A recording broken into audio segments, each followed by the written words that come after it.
खुलुमबाय। गोजोन फुंबिलिनि गाहाम हामलायनायखौ बड'सा नायगिरिफोरनिसिम बावहरबाय। दिनै 3 एप्रिल 2022 इं रबिबार बारायनि सानसेनि फान्जामुथिखौ फरायथिनानै होनो लादों आं रिमा बसुमतारिया। मेष राशि। बेफार फालांगि मावोब्ला रांखावरि आय जागोन। सम आरो बोथोरखौ ओरैनो दाहगार। बृष राशि।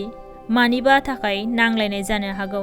जेखि जाया गोसोखौ धैर्य हमलायनानै थानाया मोजां। मिथुन राशि।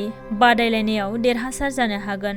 जेरैथिंबो मुं गोसारगोन, गोजोननाय मोनगोन। कर्कट राशि।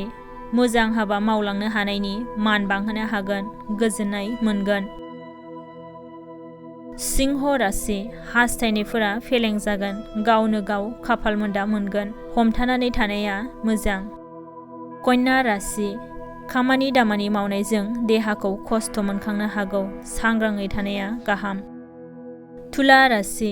गावनि फसायनाय बायदि हिन्जावखौ मोननो हागोन। गोसोआव खुसिया उसिफावगोन। मोजां सान। वृश्चिक राशि। सुथुर जालायनानै थानाया जोबस्रांगोन। गोसोखौ गोजोन मोनगोन। फारफ्रोमथिंबो मोजां। धनु राशि।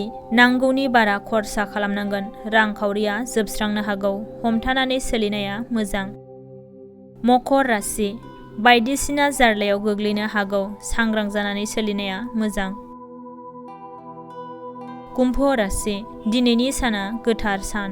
मोजां खामानिफोर मावनानै लानो हागोन। गोसोखौ गोजोन मोनगोन।